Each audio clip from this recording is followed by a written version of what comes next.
All right, everyone, welcome back to another Star Wars Galaxy of Heroes video with Fat Phil, and we're going to be talking about the most game-changing characters that have been introduced into Star Wars Galaxy of Heroes. We're going to be going back in time, looking at the characters that I think have changed the game the most over the past years, right, since release. Which ones have really had the biggest impact? So please like and subscribe, comment down below. Let's give a massive shout to the channel members for all of their continued support. If you're ever interested, that link is down below, along with a link to the Discord server, so make sure you guys go check that out. Thank you guys for, keeping the faith. I hope that, you guys been asking good questions. Make sure you keep asking them of me. I am here for you. So thank you guys. Let's get into our video and talk about the most game-changing characters in SWGOH.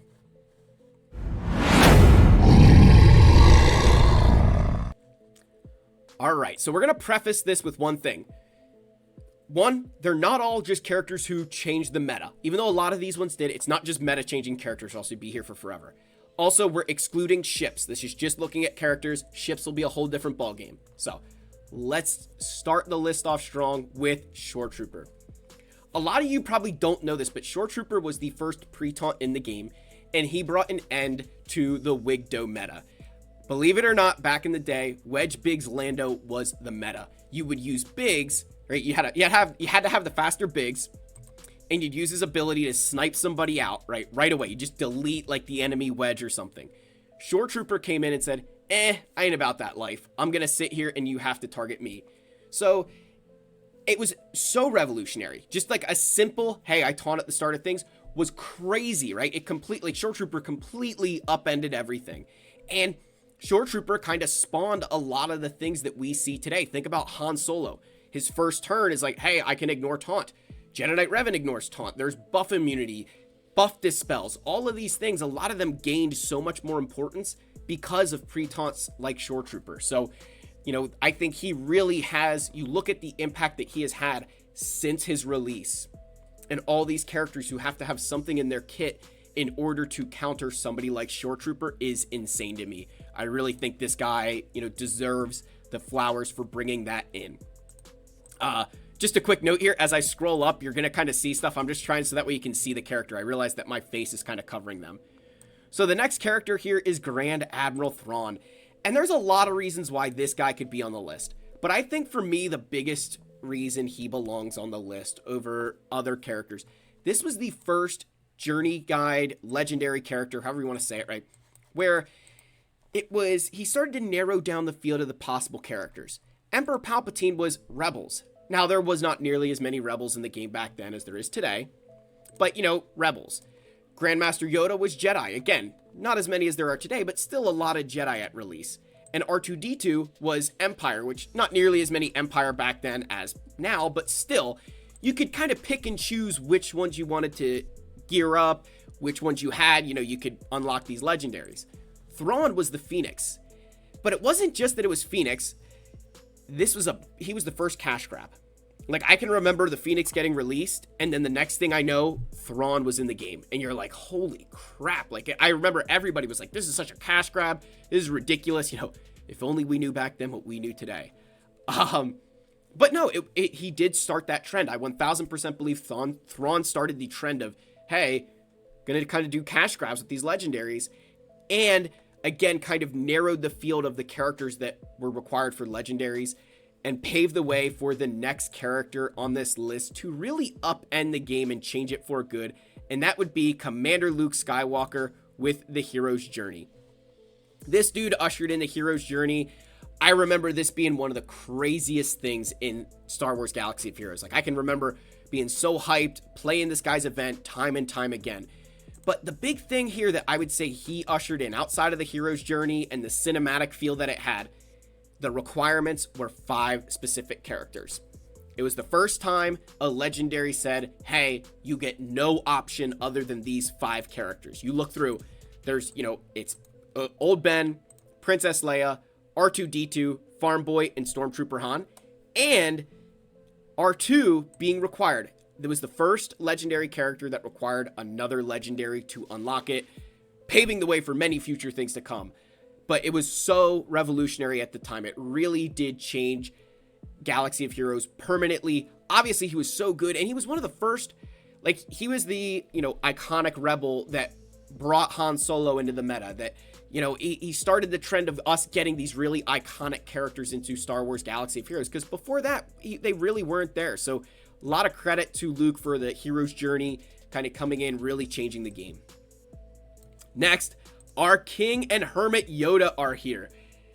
They both belong together. With the introduction of Hoth territory battles, I think these two permanently changed how we feel about Star Wars Galaxy of Heroes. And there's a couple of reasons for this. So for Wampa, he was kind of this character where you didn't really know what to do with him, right? You didn't really know where he fit in. Fun stories, two fun stories. Number one, he and Hermit Yoda both were incredibly important to the heroic AAT solo team of Darth Vader lead, Hermit Yoda, BB-8, Commander Luke Skywalker, and Wampa. And Wampa would put out just absurd damage from all the damage over times from Darth Vader's lead. If you had the Zeta, like, it was, I cannot tell you how important that solo was to me in my SWGOH journey. But they were released for Get 1, which was a big deal. Hermit Yoda also ushered in the pacifist character, right? That, hey, if there's nobody left, I'm going to escape from the battle. That was, again, there was nobody else that did that in the game. He ushered that in for the C-3POs and the Wat Tambor, Mon Mothma, IG-12, and Grogu. He is that catalyst for that change. But I think the big thing that they deserve that credit for is being available for Guild Event Currency 1, paving the way for future things to get gated behind Guild Event currencies. We had stuff for guild tokens, but nothing quite like Guild Event currency. You know, I think that was a really, really big change. The next two on this list has to be the TB specials that were released for Captain Han and Rebel Officer Leia Organa. These two characters really changed how guilds looked at people as, like, territory battles completely changed the way that guilds looked at players, but Captain Han Solo really added a level of dynamic there, that he was required to unlock Rebel Officer Leia Organa. And every guild would just kind of look at, you know, an account and say, do you have Captain Han Solo? Like, can you help us get Rolo shards? You know, that was the start of, you think of all the things we have now, he was the catalyst of that. Like, he was brought into the game and they're like, you're going to need him to get Rolo. So it caused this mass, hey, everybody's got to get these guys. Everybody's got to do this stuff. Really ushered that in. Because remember, when, you know, if you weren't playing at the time, when Hoth Territory Battles was first released, it was only the light side. You did not have dark side Hoth yet. So a very, very unique kind of experience there, that it was just one side of the equation that we had. So I definitely think Han kind of ushered in that, hey, guilds are going to look for these things so that way you can help us, you know, in do this or this or this inside of territory battles. This is the real catalyst of that, right? So definitely changed it. Then, of course, we get to the power creep of the Revans. I mean, guys, come on. The start of power creep in the game, these two upended the game. They were not released at the same time, but they belong together in terms of just how meta-changing, game-breaking they were. There were characters like Darth Treya and others that were released, you know, Bosk, that were very, very good, but none that I think are as impactful as these two characters today. They're two of the best characters. They have stood the test of time. I mean, it is insane, right? I think the big thing here that a lot of players point to is this is the start of power creep. I will personally tell you that I think power creep started all the way back with Grand Admiral Thrawn, right? I would tell you that he was the start, but I think most people would point to these two and say they started the power creep that exists today. And, you know, I wouldn't tell you you're wrong. There's a lot of things that have spawned because of what these two characters do, right? They both have something of a forced taunt, right? Now, Darth Revans is only for the leader. Jedi Knight Revan, you know, for everybody, there's plenty of characters that are like, I'm immune to taunt effects, or, you know, they spawned a lot of things that are to counter them or to nerf the effects, right? Think of how many characters are immune to fear and, you know, all sorts of stuff. These guys really, really changed SWGOH permanently, right? Again, two of my favorite characters, great legendaries. They were highly anticipated as well. Like, everybody was always clamoring for Revan, and then we got two of them. So then, right, we got Wat Tambor. Whoops. Right, so then Wat Tambor comes into the game. And I think this was extremely important because Similar to Rebel Officer Leo Organa and then Imperial Probe Droid, right? It was a character in territory battles. But the big thing here is the ante was up that you didn't just need one character, you needed 5 specific ones to unlock Wat Tambor. They needed much more gear. There was at least a Zeta required, more than likely, for this event. You know, it was challenging, right? It was a very challenging event at the time. You know, now we know it's a lot easier, but, you know, this caused a lot of consternation for people. And it's still today one of those things that guilds will look at. Do you have geos to get Wat Tambor even years later? I also think that Wat really upped what we felt for plug and play, right? That the king of plug and play before Wat was Grand Admiral Thrawn. Wat kind of came in and was like, I'm better than you. And he really was before the nerf of 2021. But, you know, Wat Tambor, I think, really became that staple. Didn't matter, like, honestly, it didn't matter if you could get Rolo shards. Didn't matter if you could get Imperial Probe Droid shards. It was, do you have geos? Like, if you had geos, you were getting into guilds just to help them get Wat Tambor shards. It was a really, really crazy time to be alive, to experience, like, those early stages of every guild just focusing to get Wat. Kind of like everybody does with Reva now, you know?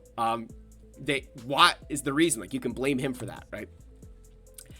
So then we get to the epic confrontation characters of General Skywalker and Darth Malak. And there's a lot of things here that happened, right? We're going to go over here to the journey guide to fully experience this. But think these two characters were a 5-star unlock, right? They were a 5-star unlock. And then at the time, the only other way to get them was by spending Guild Event Currency 1, which was a huge deal, right? That was a massive change from anything else before, where every other legendary type event, you got a 7-star character. Here, you had to spend more stuff after the fact. They're still the only characters like that, where, again, I mean, there's other things like capital ships and stuff, but again, we're not talking about ships today, but they, you know, required that kind of thing. They were still the only ones like that. The other thing they ushered in is requiring more than just 5 units for their event. Darth Malak requires 10. General Skywalker was like, hold my beer. Not only do you need 10 characters, but you also need an entire fleet too. So that was really, really great, game-changing, forever kind of setting the tone for future things to come. But also, the thing they brought in that sometimes slips under the radar, they were the first time where the requirements were not just 7-star characters, but a GP threshold.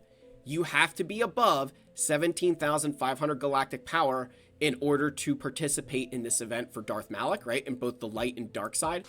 And the same thing with General Skywalker, just it goes up to 17,700.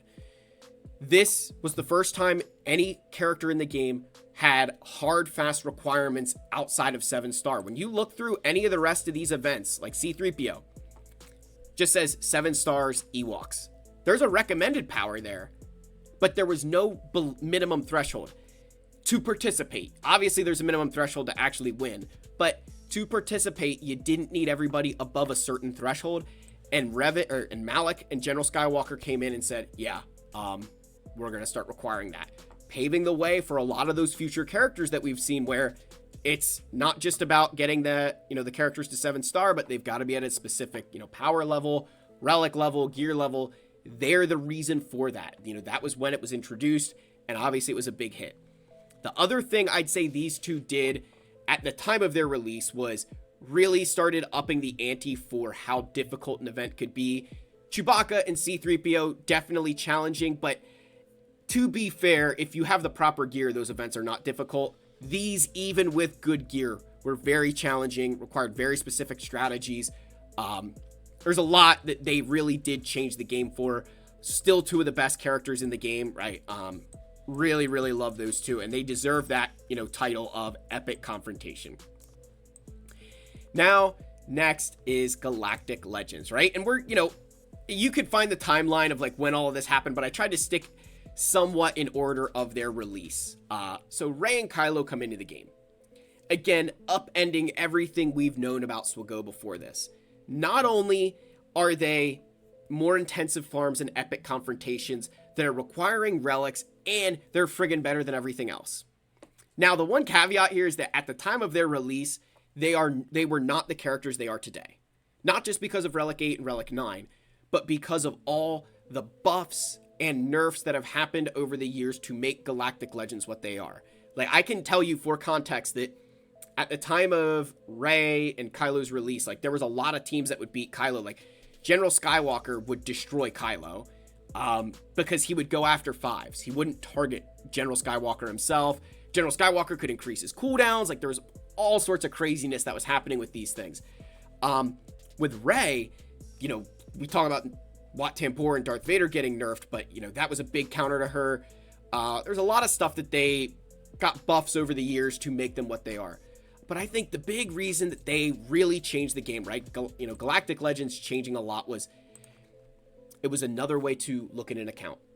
Didn't, like, I start, you know, do you have Geos? And do you have Rey or Kylo? Like, that, for the longest time in, you know, the lower levels of Territory Wars, probably still is this way today, but, you know, just haven't played them in years. But I can remember my guild had, like, 2 Kylos.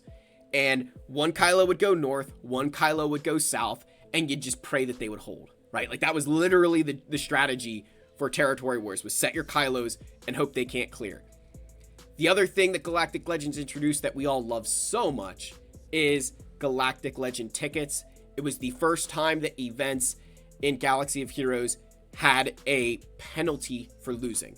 That first, you had to earn these tickets to be able to even participate, but if you lost, and they were challenging, right? Like, they were challenging, and if you lost, you didn't get those tickets back. So it was a really, really difficult event. They spawned ultimate abilities. You know, they brought in a lot of things into the game. But I think they ushered in this era of farming and guides and all the rest of the stuff that we know and love today because of just how important they are to the game now and back then even more so. So Rey and Kylo bring in the new era. Then we get Jedi Knight Luke Skywalker. And this dude was, like, speaking of nerfs, right? He got nerfed heavily. In a one-on-one situation against Supreme Leader Kylo Ren, Jedi Knight Luke could actually solo him if you played your cards right. Because he would deal way more damage back in the day. You could blind Kylo so he wouldn't do any damage to you, and you would just, like, Kylo would poke you, and you would counterattack him for way more damage. Like, it was really funny. Obviously no longer in the game. So unfortunate. But, you know, Jedi Knight Luke was a massive change in the game, right? I mean, we'd been waiting for this guy for forever. Finally came in. We were all so excited. What makes him so unique, right? How has he changed the game? He was the first character outside of Galactic Legends to require relics for his event. He was even, you know, I'd say his Rex are almost, in a way, they're easier than General Skywalker. In a way, they're harder. Because he required multiple legendaries. The Get One characters, right? You needed Wampa. You know, we're looking at Hermit Yoda, right? You needed CLS himself. You needed C-3PO. You needed Chewbacca. You know, there was a lot of things here. But I'd say the bigger side of Jedi Knight Luke was the relics. Nothing before him required relic levels. Like General Skywalker, you liked the relic levels. It made it easier. Same with Darth Malak. But you did not actually need relics to complete those events. They were possible with Gear 12s. Luke said, hold my beer. Gotta be above Relic 3. Very much changed the future releases of legendary characters that started to require relics because it worked for Jedi Knight Luke. You know, he really did up the ante for the kind of requirements that you could expect from legendaries. Still one of the most expensive things that's not a Galactic Legend in the Journey Guide. Just in terms of you think of like Wampa and Hermit Yoda still being very expensive, multiple legendaries. Like it sounds easy because you're like, oh yeah, you know, Bounty Hunter, C-3PO, you know, Commander Luke, like all those are easy unlocks. And yeah, but you start thinking about the sheer number of characters that does require, and it gets up there and you're like, holy crap, like you did a lot of work to get this guy. You know, he's not this, we take him for granted because of how hard Galactic Legends are to get, but man, you know, Luke was still a huge farm at that time. You know, now it's, you know, hey, pretty easy, but yeah, Luke was really, really game-changing, really, really important. Then we get to Jedi Master Kenobi and Commander Tano. Now, for both of these characters, they're together. Commander Tano's assets were released first because she was in Conquest, but she wasn't actually available until after Kenobi was released. Now, obviously, we know Kenobi raised the bar for what Galactic Legends are, The requirements were tougher. But there's some other things that happened with Kenobi that we need to talk about. The amount of buffs that this dude received was absurd. This was just crazy, right? So first, the armor, right? Commander, one of the biggest counters to Kenobi was Sith Eternal and the armor, because Sith Eternal would have this crazy amount of protection. The armor, right, with Beskar stacks would give him all this extra defense, you know, the counter chance couldn't be critically hit, and it would just be impossible for Jedi Master Kenobi and his team to kill Sith Eternal before he deleted them all. So, in High Ground, right, there was, you know, this was, his ultimate ability, right? It was added in here that if there was a light side unaligned Force user, which was a whole new thing of, hey, if Commander Tano's present, right, first time of a Galactic Legend had that, you would ignore protection when targeting a Sith enemy, and they couldn't counterattack for the rest of battle. That completely nerfed any kind of, bonuses that the Beskar armor gave outside of defense. Changed how Sith Eternal had to get modded, right? You needed to put the health in there and hope you had enough health to survive, and it really killed that counter, right? It still is a very risky counter today. Obviously, easier and harder with relics and all the rest of the datacrons and crap, but that was really game-changing, that Kenobi was like, nah, you know what? You're not beating me with armor anymore. Like, we do not want that. But that still wasn't the only thing that they did. The other team that was, completely axed by Kenobi was the counter with Sith Eternal, Night Sister Acolyte, Zombie, and Sith Assassin. This all was because of, Kenobi's kit at the time. There was nothing about stealth, dispelling stealth. And so with Deceived, you can't target Sith Eternal. So you would deceive everybody, right? The basic would get passed around, all that stuff. Well, Sith Assassin can put herself under stealth, and then she can stay under stealth. As long as you don't use this electrocute ability, you will stay under stealth. Night Sister Acolyte has a 90% chance on her basic to gain stealth. So again, she'll basically stay under stealth the entire time. And then you get to Night Sister Zombie, who is going to keep coming back as long as there's an active Night Sister ally. So what would end up happening is you'd have Sith Eternal sitting there with Assassin under stealth, Acolyte under stealth, the entire enemy is deceived, and then Zombie is just sitting there dying 50,000 times in the course of battle, and then Sith Eternal hits ultimate and destroys the enemy team. It was a cheese fest of all cheese fest. It was super cheap. It was really funny, and they're like, hey, you know what? We're adding in that while Kenobi's in high ground, he's going to dispel stealth from all enemies at the start of his turn. Completely killed that counter, and again, raised the bar, said, not all GLs are created equal. We want him to be the creme de la creme. We want him to be better than everybody else. This was a huge moment in Galaxy of Heroes. I think this really did change not only how we viewed Galactic Legends like Kenobi, but even ones like Sith Eternal, right? I think he lost the most with Kenobi, and this was when I think Jedi Master Luke gained all the value that he has, is that Master Luke was one of the most important counters to Kenobi. He was the, primary counter because Rey would need all the Jedi you would use with Jedi Master Luke to really handle Kenobi. So you may as well just use Jedi Master Luke at that point. So this really was a massive change. All the buffs that Kenobi got was just crazy, man. It really was. Now we have two honorable mentions here in Reva and Starkiller. I wanted to try and include them, but honorable mentions. I just threw them in here. They can compete with, they were the first ones who really were able to compete with Galactic Legends post nerf of 2021 without datacrons, right? Without the datacrons, they could compete. But they were Omicron heavy. Now Reva still without them is extremely good, just not quite to the level she is with her Omicrons. They ushered in new things, but nothing, I wouldn't say anything crazy, right? Like Starkiller, yeah, it was a legacy event, but still kind of piggybacking off of you need relics like you did for Jedi Knight Luke. It wasn't a massive change for the game. It wasn't culture shock or anything like that. I think they deserve the credit for being two characters that kind of ushered in this, we can compete with GLs all the time. And it spawned future releases like them.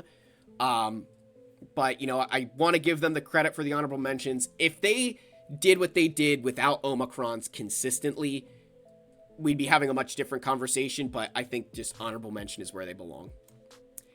Next is Jabba the Hutt, right? Jabba upended the game with a couple of things. Number one is his Omicrons. Now, when I say his Omicrons, what I'm really referring to is that the Hutt Cartel has a GAC Omicron on Kersantin. You have a Territory War Omicron on both Embo and Skiffguard Lando. You have Leia, who has a Raid Omicron. And then, even more than that, you've got an Omicron on Gamorrean Guard for territory battles. So Jabba was this first galactic legend who the characters you could use with him had Omicrons for almost every single game mode. They really were like, hey, we're going to give this guy Omicrons. Like, we want him to be used in everything. And then they gave him the Smuggler's Run 2 event, which was also extremely groundbreaking. It really changed how you look at Galactic Legends. Think about how many of us, myself included, are like, go get Jabba, go to the Smuggler's Run. That, like, what makes Jabba better than every GL? The fact that Smuggler's Run 2 exists, right? Performance-wise, he's very good, right? He competes with every single GL, but Smuggler's Run 2 puts him into another level. Obviously needed in Rise of the Empire, but, you know, you can't say that, oh, Jabba is groundbreaking because he's needed in Rise of the Empire when, like, you needed the Hoth Bros in Phoenix and Rogue One in, you know, Hoth territory battles. Like, that was not something that was new for Jabba. You know, but I think Smuggler's Run 2 really does deserve that credit. Then, bonus zones, Jedi Knight Cal Kestis kind of coming in and saying, yeah, you know what, I'm here too. This changed how we view legendary characters. I think this was the bonus zone was a direct response to what I think Dr. Aphra failed to do, where you look at how many Dr. Aphras are in the game compared to Cal's, and there's way more Cal, and Cal is released well after her. Dr. Aphra, I think performance-wise, a little bit struggled, but I think more so just Cal, like, and Dr. Aphra, when you compare them pound for pound, the thing with Dr. Aphra is she has her own team, right? Like, she's just droids. Cal, you have to steal some other Jedi to really get the best use out of him, right? He doesn't just build his own team. You've got to, you know, have the Jedi. But with that bonus zone for, you know, on Braca to get to Zepho, the extra rewards, it upped the way that we felt about Cal Kestis. It really changed how we feel about him as a character, the value that he brings to guilds. Again, kind of, you know, ushering in that era. But I think the bonus zone really did change. Like, it showed CG that we're willing to spend or get these characters if there's additional uses. And I think that spawned the bonus zone on Mandalore for Bo-Katan, and even Jar Jar saying, hey, we're going to release Jar Jar, and he's the raid character. That they kind of saw that we're not just going to go for a character unless they have some other use for us, right? That's a big deal. The last one on this list is Darth Bane. I mean, yeah, no, this dude changed SWGOH forever in many ways. You may not think, you're like, oh, he's just good. Exactly. Like, this dude is insane, right? I think bringing back to the first Conquest character since Commander Tano, like, the first Conquest character is probably better than Commander Tano for your account. Changed how we even, like, I think he's changing the way that people interact with Conquest. I think he was that, like, not that Conquest characters weren't good, but it was always like, oh, you need this full team for them. And then it's like Bane comes in and is like, hey, you need one other person with me and I'm going to destroy you. Like, I think it's showing people why Conquest is so important. I think Bane is going to be the catalyst for a lot of the changes we're seeing in Conquest, that people are like, I can't miss out on these characters because they are really good and they are important in the game. And so I think Bane really changing that. Obviously, competing with Galactic Legends by yourself is absurd as it is. So really think that he has changed SWGOH permanently in bringing back what I think we had with Commander Tano in Conquest, where everybody wanted the character because of how good they are. And I think that he's going to be that new base level character that we're like, hey, is this Conquest character as good as Bane? And I mean, the answer is probably always going to be no, but he'll be that new, you know, measuring stick that we're going to use. So that was my list, guys. Those are the characters that I kind of pointed out, and I probably missed some things about them. But let me know what you think. Do you agree with all the characters on here? Are there ones that you think I missed and maybe shouldn't have included? You know, I'd love to hear your thoughts. Again, I tried to pick out the stuff that changed the game, not just changed a meta, right? Like, oh, the Darth Maul Zeta, and, you know, like that, you know, Zeta's was not one specific character. So I'm very curious what you guys think. I love you all. If you're still watching right now, Wampa is king in the comments. I love you. May the force be with you. I'll see you in the next one. Cheers, my friends.